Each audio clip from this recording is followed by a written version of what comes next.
It was a stormy night. I remember this because when I left work I had to use an umbrella because of the downpour, and the high winds nearly ripped the umbrella from my grip on my way to my car. It was one of those type of storms where you can barely see to drive.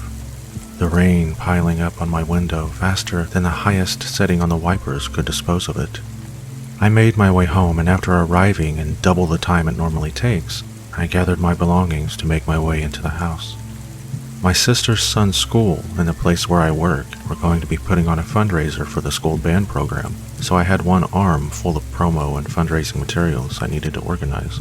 I pulled the keys from the ignition with my free hand and looked out through the front window of the car, trying to figure out how in the world was I going to make it inside without ruining all the promo materials from the rain.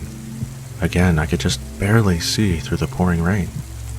I looked to the front porch of my home, which is on the end of a dead-end street, with hardly any light illuminating it at all. I would swear I could see someone sitting in the old wooden rocking chair on the front porch, just rocking back and forth. I squinted and tried my best to focus my eyes. It was near impossible to see properly with so much rain and it being rather dark. I quickly dumped the materials in my arm and exited the car, jogging toward the front porch. I got there to see no one there, but the chair was rocking slightly. I remember giggling to myself and thinking I was stupid for thinking someone was rocking in the chair on my front porch when clearly it was the wind that had caused it. I stuck my house key into the lock and turned. It was weird. It was like I didn't have to turn the key around as far for the door to unlock. I didn't think much of it and made my way into the house, turning on the living room and kitchen light and basically collapsing into my comfy leather recliner. It had been a long day. I turned on the TV and ended up dozing off. It seemed like it was no time I was opening my eyes. I could hear this tapping sound that sounded like it was coming from the hallway. I glanced up at the clock and noticed an hour or so had passed, but what really caught me off guard was the kitchen light that I had turned on when I came in was now off. This is an old house. It makes noises in the night. When you come in the front door, the only way forward past the living room is the kitchen, and then there's a hallway after the kitchen that has 4 doors, 2 for bedrooms, 1 for the bathroom, and 1 for the hall closet. This tapping sound didn't seem like any noise that I usually hear from the old place. Of course, I got up to investigate to find my bedroom door wide open, which I always keep closed. At that moment, I could hear the tapping again. Immediately, all the moments of arriving to the house popped into my head, and my mind thought back to the moments when I had gotten home. I had thought I had seen someone on the porch and then found no one. Then my heart began to pound when I realized that the strange way the door had unlocked meant that it actually wasn't locked. The key would only turn partially around because it couldn't go any further. I felt the blood drain from my face as the taps started again, and I could now tell they were coming from the hall closet. I stood outside the door listening intently to try to decipher what this sound could be. Finally, I reached for the door handle and slowly turned it. As soon as I did, the door was shoved open with immense force, hitting me in the head and knocking me down. I damn near thought I was going to pass out from the blow. I looked up to see someone in a dead run for the living room, and as I lay there in shock, I heard the front door open and the person run out. I jumped up and ran to the front door and locked it, and then dialed the police for help. I came back to the closet and turned on the light. The only thing in there, other than the coats and jackets I had stored there, was a broken beer bottle lying on the floor in the bottom. It was broken in a way as if it were going to be used as a weapon or a shiv. I had pulled things in and out of that closet 100 times, and I know there was not a broken bottle in there before. In fact, I don't drink beer, so I know it wasn't mine. The police arrived and took my statement. The person was nowhere to be found around the immediate area, or at least not that they could find through all of the heavy rain. He could have easily ran into the woods just on the other side of my house that start at the end of the dead-end street. Nothing like that has happened again since that night, but every night after that, I've been beyond paranoid when I come home. I double-check everything outside and inside the house before actually resting for the night. It's a nightmare. Around 19 years ago, in a suburb of St. Louis, my aunt and twin cousins were coming home from dinner. My uncle had been working late the past few days, and it was just the 3 of them. They pulled into the drive and Jess and Steph ran inside, while their mom pulled the car into the garage and settled things down. They were only about 6 at the time and ran straight up to their room to play before bath and bedtime. While they were in there, Jess was throwing off her jacket and Steph was kicking off her boots, when Jess got a very weird feeling. She didn't want to open the closet. Steph was just jabbering away and Jess went pale and turned towards her, motioning to be quiet. Their closet was quite shallow, and underneath the small lip at the bottom, she could see dirty toes sticking out. Luckily, I don't know if it was fear or resourcefulness, but they quietly made their way out of their bedroom and back downstairs. Their mom was down there and Jess calmly told her that there were toes in the closet. Of course, she gave them a puzzled look, but after repeating herself again, much more frantically, and realizing that both of their faces were drained of color, she quickly put the pieces together. They sprinted out of the house and across the street to the neighbors to call the police and my uncle. Not long after the police were there, they were pulling what looked to be a homeless man out of the house in handcuffs. When they found him, he was still in the closet, thinking he was hidden from sight with a kitchen knife in his hand. What's creepy about this story was the fact that he specifically targeted the girls and was going to wait for them to go to bed. I'm still thankful that my cousins were smart in this situation and handled it like champs.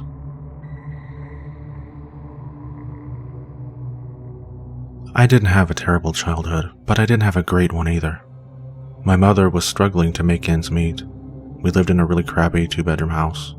It was my mother, her boyfriend, my 2 younger brothers, and myself. My mother worked nights, and so did her boyfriend, so it was up to me to watch my 2 brothers in the evenings. It was like any other normal summer day at first. My friends and I hung out during the day, walked around our small town enjoying the warm weather. Now, for it being a small town, there was still plenty to do, all of the typical kid things. We decided to waste time at the park until I had to go home to watch my brothers. It was normal, boring stuff. We walked around, played with a basketball someone left behind, sat on the swings, and talked about our lives and what we were going to do when we got older. It was nearing 3 p.m. when we noticed a guy sitting on a bench over by the basketball court. It was nearing time for me to get home anyways, and as the man was giving me and both my friends an odd vibe, we decided to leave, and as we neared the main street, which my house also happened to be on, we parted ways. I get home. My mother lets me know that there are leftovers for the boys and myself, then she is on her way to work. We spend most of the day indoors watching TV or playing video games. Around 7:30 p.m., my brothers want to go outside and ride their bikes.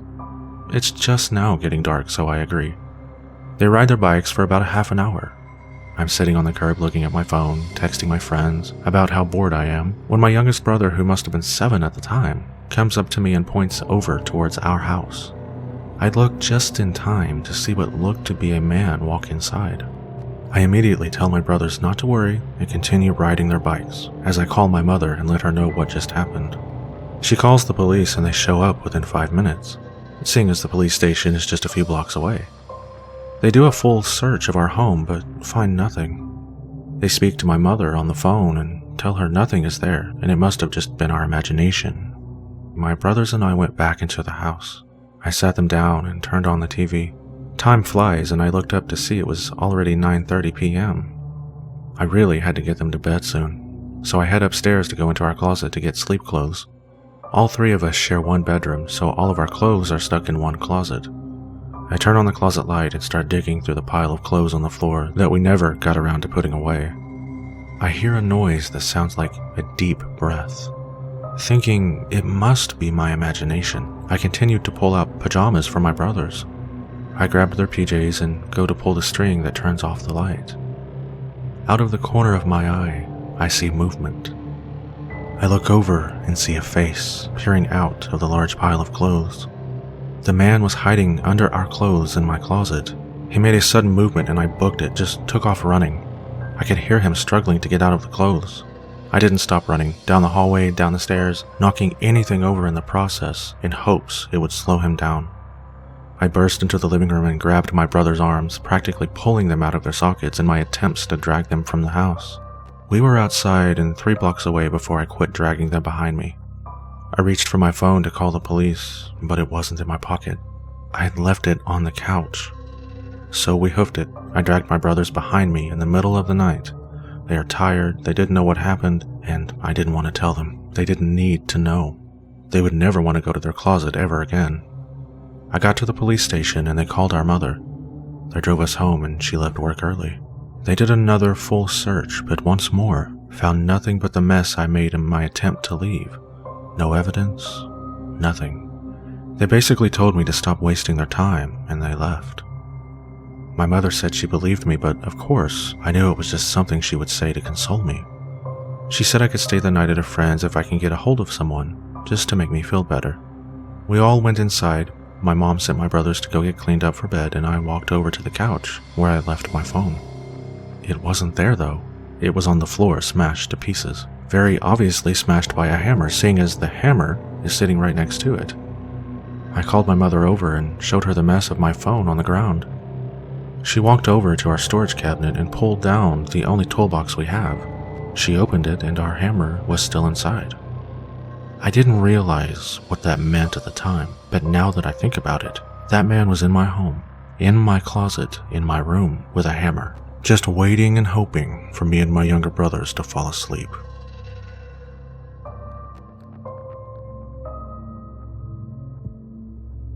I moved out of state for college, and in my freshman year, I met a guy. Brian was 3 years older than me, mature, attractive, funny, everything I could have asked for. I met him at a coffee shop across from campus, and we instantly connected. I was wary of actually committing, though, because of my bad history with guys. We talked and hung out for almost 2 months before I let him kiss me, and 3 more months before I let him do anything else. It was his patience in all of this that really won me over, but I kind of regret that mentality now. By the start of my second year, my friend and I had gotten jobs that paid enough for us to get an apartment near campus. We were thrilled to finally be moving out of the dorms, and while moving, my excitement kinda overshadowed my relationship for a while. It was our 3rd night in our apartment, and I realized that I hadn't spoken to Brian in 2 days. I sent him a text apologizing, explaining that we had been busy getting everything set up. He didn't respond, so I sent him several more texts. Still no response. I went to bed a little worried about him, but I had an early class that next day, followed by a full shift at my work. I was awoken by my phone going off at 1 a.m. It was Brian. I answered, and on the other end of the line I could hear him crying. I instantly worried that he was in trouble, and I started the typical questions. Are you okay? Where are you? What's going on? Do you need help? He didn't respond for a while, but then he said, I'm sitting in the bath. If you don't want to be with me, I'll understand, and don't take it personally if I do something stupid. I don't want you blaming yourself, okay? Then he hung up.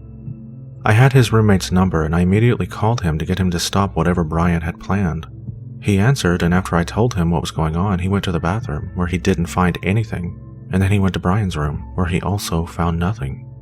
I could hear him calling around the apartment, and then I heard Brian in the background. I was out having a smoke, I heard him say. Then I heard his roommate explain that I had called, was on the line, and what I had told him. I heard Brian make an angry noise and then say, that stupid fucking bitch. We got into a fight and she's just trying to cause problems, crazy whore, and just hung up. I felt numb after what I heard, and I wasn't sure how to process it. The tiny voice in the back of my mind told me to delete his number and never speak to him again, but I of course didn't listen. We didn't speak for a week, but he finally called me and explained that he had said what he had because he didn't want his roommate to know that he had been thinking about hurting himself. He used the excuse that guys don't want their friends knowing their vulnerability. I bought the story and life went on as usual. It wasn't the same though. I felt really weird around him, and I knew what had happened was something to be concerned about. He started to get worse and worse about things, showing up at my work, even when I wasn't there, and asking my coworkers about stuff, like where does she go for lunch? Who does she talk to? Does she flirt with people coming in? Is she close to anyone? It actually got me into some trouble, and he was asked not to come into the store anymore. I confronted him about it, and he said that he thought that maybe I was cheating. I knew I needed to get out as soon as possible, but I'm really awkward when it comes to breaking up with people. I've had so many bad breakups that it actually causes me quite a bit of anxiety when I know I have to do it again. I planned on staying in the relationship, hoping that things would change till I saw the perfect opportunity to cut things off. I, of course, talked to my friend about it. We have been friends since 3rd grade, and she has always been there to help me out of trouble. She suggested slowly easing him out by putting more and more distance between us. It sounded like a good plan, but like always, she wanted to up the ante. She's really into raves and parties and stuff, and she begged me to start going with her. According to her, it would seem like my life was just going in a different direction. I'm not really one for going out, but the idea sounded good, so I took her up on her offer. Every night that I didn't have to work or didn't have class the next morning, she was dragging me out of the apartment. Each time Brian would text me, I would tell him that I was going out. I did feel bad, but at the same time I could see that it was working. We didn't really talk anymore, and it was my hope that it would just go away. Oddly enough, I was actually enjoying myself as well. My friend and I rebonded, and it felt nice to let my hair down a little. A month after this tactic started, and Brian and I just dwindled off till I worked up the courage to break it off completely. He took it well, but was rather aggressive about it. He said that he had already started seeing a girl he had met in a club, and that he had already assumed that we were over. I was relieved, but that tiny voice came back again and said that something wasn't right. Brian was rather antisocial, and he had often said that he hated the whole club scene. I didn't give it much thought though. Then one night I found myself on an overly crowded dance floor, which wasn't out of the norm. It was a well-known DJ and it was expected to be crowded. I had lost my friends in the crowd, but it didn't bother me too much, until I felt a set of hands wrap their way around my torso, tightly holding me. I couldn't even turn to see who it was, and the music was so loud that no one even noticed my startled yelps. They pushed and pulled against me, groped around me, and then it was over. I quickly turned around and there were a few guys behind me. I glared at them and spouted profanities, ignored and confused looks, and then waded out of the crowd. I told my friend what had happened when I was able to find her, and she started on a rant about pervs and whatnot. I put it out of my mind till the night came to a close and me and my friend were making our way back to my car. When I go out, I keep my apartment and car key on a metal clip on my belt, and my keys I flip inward and keep tucked into my pocket. This little system has always worked well for keeping my keys safe, but that night, they were gone. I flipped out, went back inside, and asked if anyone found a set of keys. I didn't even think about whoever had groped me because I hadn't felt anything around my belt. The two security guys said that they hadn't, but that they would check around and see. We waited for about an hour, but nothing turned up. I knew I had a spare key back at the apartment, but I didn't want to leave my car. We called a cab and just planned on going to get my car in the morning. I was somewhat worried that someone would find my keys and run off with the car, but my friend insisted that it would be okay, that my keys had probably slipped off at some point in the night, and that the cleaning crew would find them. I reluctantly agreed, but my keys were never found. We had another apartment key made, and I used my spare key for my car.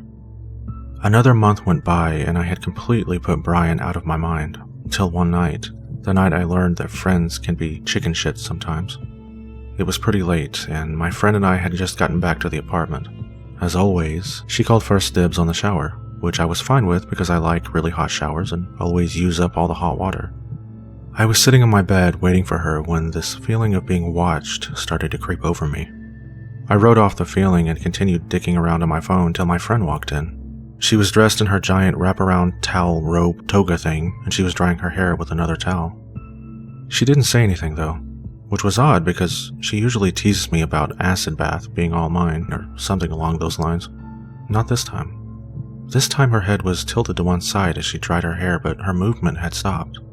She gave an awkward laugh, dropped the towel from her hair, looked at me with a very weird look on her face, and told me to hold on a second, and then she was gone. It really worried me, and I sat there in mild confusion for a few seconds, but then I stood up to go find her. As I passed my closet, from the corner of my eye, through the 1-inch gap, I saw Brian standing there in the darkness. He was on the far side, and it was partially concealed by clothes, but it was clearly him. He must have known that he was caught because the other side of my closet began to inch open. I flipped the hell out, of course, and bolted for the door, which was wide open because my friend hadn't closed it after she abandoned me there alone. I found her in the parking lot, still in her towel, near our cars. She was already on the phone with 911. I loved that she remembered to grab her phone, but didn't think to warn me or anything. I still won't let her live that down. The police came, but in a brilliant display of how amazing our judicial system is, didn't do much of anything at all. They said there were no signs of him or any signs of forced entry. If anything, I got this vibe from them of stupid girls trying to get some poor guy in trouble. They didn't even go check with him. When they looked in my closet, as if you would be able to tell, they said that it didn't look like anyone had been standing in there. Both me and my friend knew it was Brian, but we got written off like some kids scared of some imaginary phantom in the closet. Luckily, the apartment manager did take us seriously and changed the lock on the door. After that, I did call Brian and told him I knew he had been in our apartment. He called me crazy and threatened to get a restraining order because I was harassing him. It didn't stop there, though. For about 2 months, I kept receiving pictures of me. They would be left outside my apartment, on the window of my car. Once, they were left on each step leading down from my apartment, held in place by glue dots. Some of the pictures were older, around the time I was breaking things off with Brian, and some were taken from only a few days before I would receive them. It unnerved me because some were taken within pretty close proximity to me and I wasn't even aware that they were being taken. It got to the point that I was scared to be alone anywhere, even in my apartment, and I found myself constantly looking around to see if I could spot him. I knew it was Brian, but after that night with my apartment, I was wary about going to the cops. I did eventually though, and I brought all the pictures with me. This time I had a decent person helping me and they pulled up the incident at the apartment and noted that both me and my friend witnessed the same thing. It wasn't enough to really do anything though, because there was no proof that Brian was sending the pictures, but it was enough to get a restraining order. He called me a few days after it was issued and all he said was, "So, I guess we're over then?" And then he hung up. He still has my car key, because I have no doubt that he was the person in the club that had grabbed me, but I'm usually pretty cautious about always checking the back seat of my car before I get in. So, there you have it. Sometimes I still think I see him around, but then again, it could just be paranoia.